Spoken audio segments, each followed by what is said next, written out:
ओम ब्रह्म शिव नारायणाय नमः। बोलो सियावर रामचंद्र की जय। बोलो वीर हनुमान की जय। बोलो संत समाज की जय। बोलो सत्य सनातन की जय।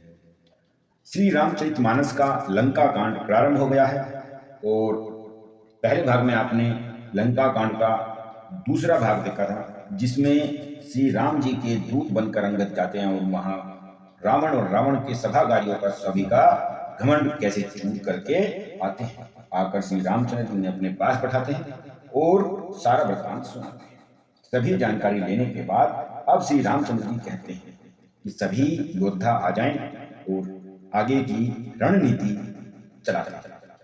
तब कपि सिरिच्छय विभीषण सुमिरि हृदय दिनकर कुलभूषण करि विचार तिन मंत्र दृढ़ावा चारि अनि कपि कटक बनावा। तब वानर सुग्रीव, ऋषिपति जामवंत और विभीषण ने हृदय में सूर्यकुल के भूषण श्री रघुनाथ जी का स्मरण किया और विचार करके उन्होंने कर्तव्य निश्चित किया। वानरों की 4 सेनाएं बनाई और उनके लिए यथा योग्य जैसे जैसे सेनापति चाहिए थे नियुक्त कर विहर्षित होकर श्री राम जी के चरणों में सिर नवाते और पर्वतों के शिखर ले लेकर दौड़ते। लंका को अत्यंत श्रेष्ठ किला जानते हुए भी वानर प्रभु श्री रामचंद्र जी के प्रताप से निडर होकर चल रहे हैं।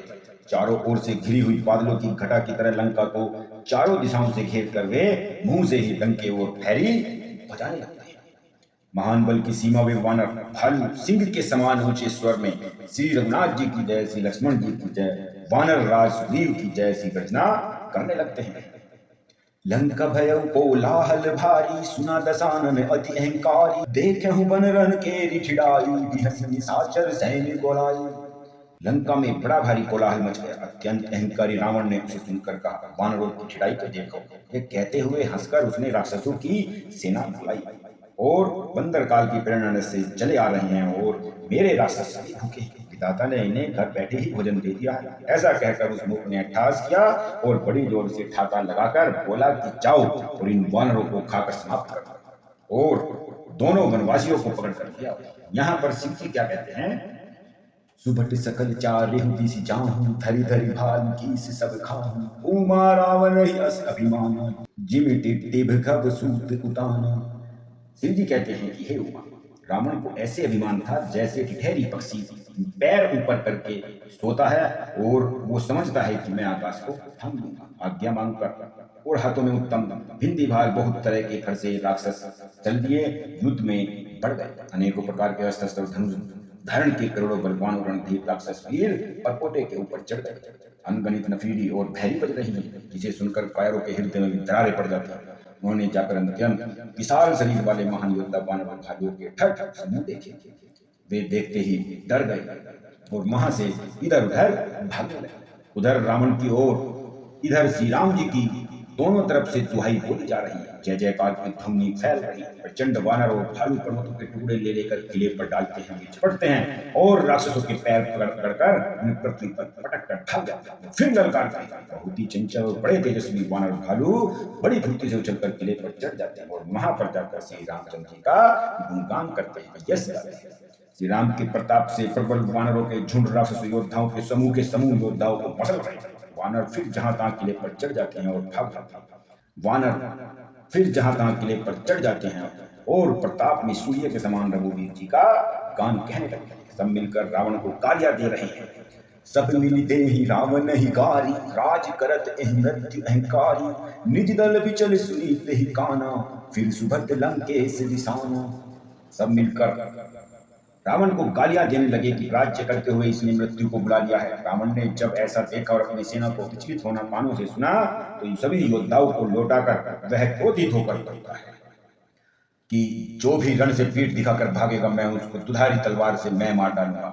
इसलिए या तो रण में लड़ो या मेरी तलवार से मरो। ऐसा कहकर और सभी सेना रावण को उग्र देखकर वह तुरंत ही वापिस युद्ध में चली जाती है। हनुमान जी ने जब अपने दल को विकल भयभीत हुआ सुना, उस समय वह बलवान पश्चिमी द्वार पर थे। वहां उनसे मेघनाथ युद्ध कर रहा था। वहां वह द्वार टूटता न था। बड़ी भारी कठिनाई हो रही थी। तब हनुमान जी पवन तनय मन भायति क्रोधा गर्जे प्रबल काल सब जोधा कूदि लंका गड़े ऊपर आवा गही गिरी मेघनाथ कहु धावा। तब पवन पुत्र हनुमान जी के मन में बड़ा भारी क्रोध हुआ। वे काल के समान योद्धा बड़े जोर से गरजे और कूद कर लंका के किले पर और पहाड़ लेकर मेघनाथ की ओर दौड़े। वहां दौड़ते ही उसका रथ तोड़ डाला, सारथी को मार डाला और मेघनाथ की छाती पर ऐसी लात मारी कि मेघनाथ हिल गया। जैसे ही वो दूसरे रथ पर चढ़ा, दूसरा सारथी उसको लेकर तुरंत ही रण से छोड़कर भगा ले गया और अपने घर वापस पहुंचा।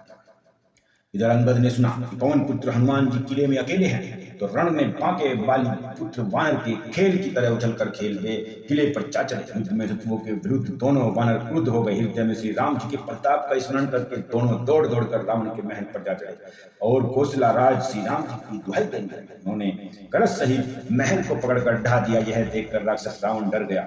तब स्त्रियां हाथों में से छाती पीटने लगी और कहने लगी कि अब की बार तो उत्पाती वानर दोनों एक साथ ही आ गए। वानर लीला करके गुड़गड़ी दोनों देखकर डराते और श्री राम जी का सूर्य सुनाते और फिर सोने के खंभों को पकड़कर उन्होंने सभी राक्षसों पर कूदना प्रहार करना प्रारंभ कर दिया। किसी को थप्पड़ से मारते, किसी को लात से मारते, किसी को ठाके पटकते और कहते कि तुम श्री राम जी को भजो, नहीं तो तुम्हारा फल यही होगा। एक को दूसरे से रगड़कर मसल डालते और सिरों को तोड़कर फेंकते। वे सिर जाकर रावण के सामने गिरते और ऐसे फूटते मानो दही के कुंडे फूट रहे हैं।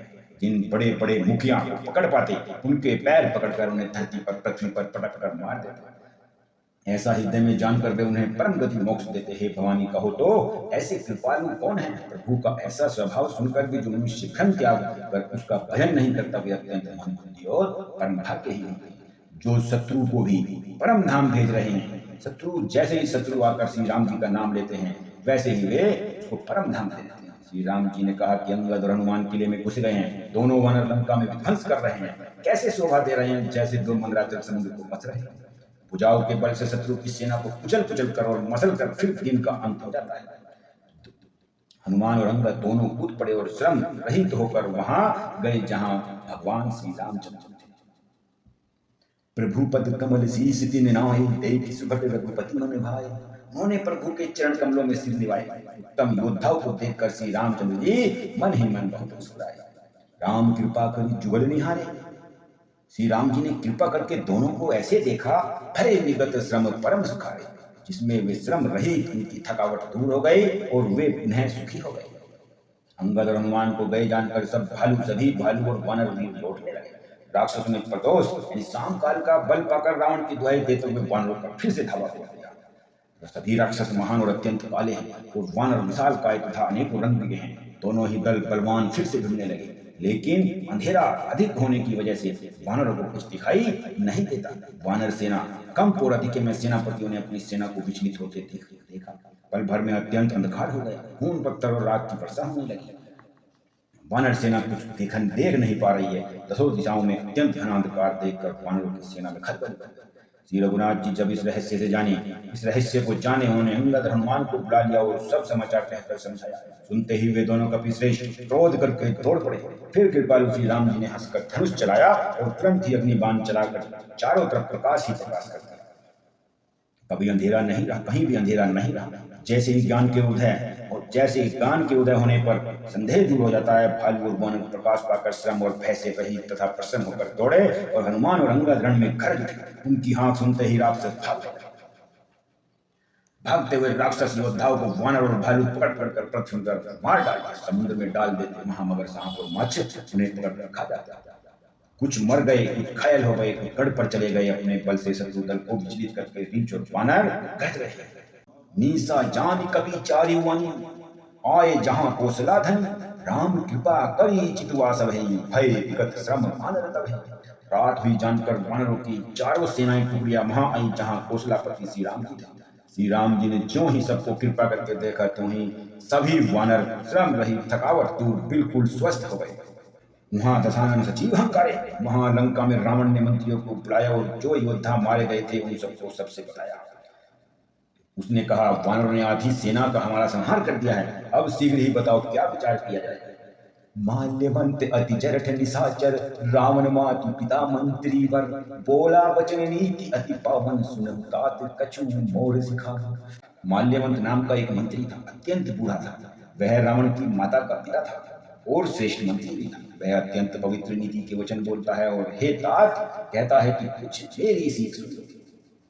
जब ते तुम सीता हरि आन असगुन होई ने जाहि बखान वेद पुराण जासु जसु गायो राम विमुख काहु न सुख पायो।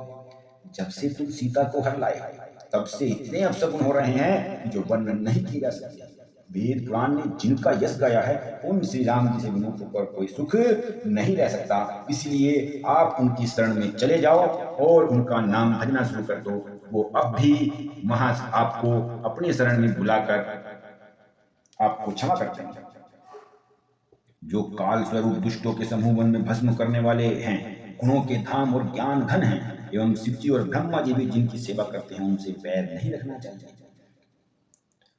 ऐसा सुनकर रावण को क्रोध आ जाता है और बहुत क्रोधित होकर बोलता है, भूंड भय सिने तुमते उतोहि अब जनि नयन देखा वसी मोहि तेहि अपने मन आश्रय अनुमाना बंध्यो चहत कृपा निधाना। तू बूढ़ा हो गया है, नहीं तो तुझे मार डालता। अब मेरी आंखों को अपना मुंह कभी न दिखाना। रावण के ये वचन सुनकर उसने हिमालयवान अपने मन में ऐसा अनुमान करता है कि अब कृपा निधान इसको मारना ही चाहते हैं। वह रावण की दुर्वचना कहता हुआ उठकर चला जाता है। फिर मेघनाथ कहता है कि हे पिताश्री, आप कल देखना कल मैं क्या करता हूं। अगर मैं कुछ कहूंगा तो वह थोड़ा ही होगा, इसलिए जो भी मैं कल करने वाला हूं आप उसको देखना। पुत्र के वचन सुनकर रावण भरोसेमंद हो गया और उसे प्रेम से गोद में उठाया। विचार करते ही सवेरा, ऐसा विचार करते करते ही सवेरा।